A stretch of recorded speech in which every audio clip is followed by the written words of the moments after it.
So magandang hapon po mga boss. Kakatapos lang natin mag-collecta ng similya. Nag-grass cutter din tayo kanina. Ngayon naman ay magkakapun tayo ng biig. Abot pa naman. Maaga pa naman. Ilang piraso lang kakapunin natin. Mga 10 lang yata yung lalaki doon sa 24 heads natin mga biig. Yan ang mga biig natin nakakapunin. Yan o. Nalagyan ng gatas ni Maxi. Ito yung iba natin mga biig. Yan o. Maalam na silang uminom. Pagkatapos nila uminom sa mama pig nila, doon naman sila iinom ng gatas. Tapos ito mamaya ganun din. Buhay na buhay pa lahat yan. 24 heads. Sinatsaga natin pagpuyatan para mabuhay lahat. Sayang. Mura ng live weight kaya dapat madami tayo maibenta. Kaya mga boss, kakapunin natin ang ating mga biig. Bali ganito ang gagawin nating hiwa. Yan, pag ganito.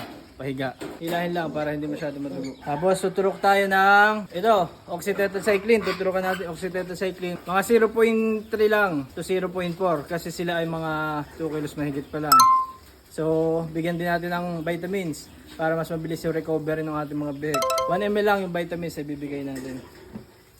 Tara.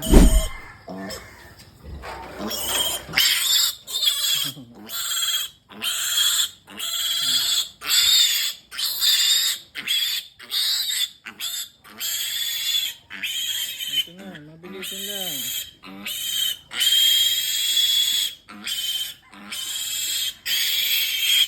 Yun na yun, tama na.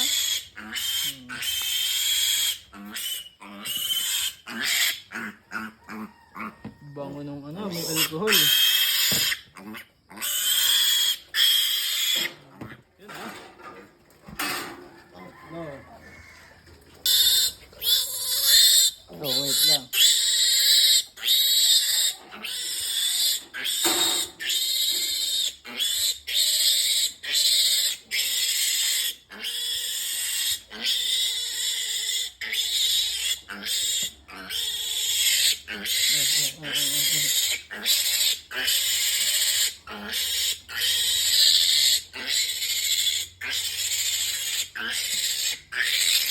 Ay, sorry. Sa baba.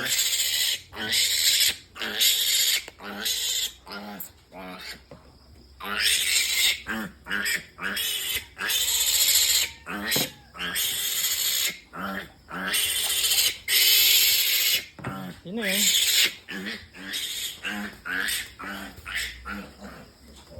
Basta tayo magkapon or magka-straight ng ating mga biig. Bigyan naman natin ng vitamins yung mga babae na kapatid nila. 1 ml lang din per head ay bibigay natin. Tapos, pang prevention, bigyan natin ng antibacterial yung mga babae. Para sakaling may bakterya sa katawan, magagamot natin.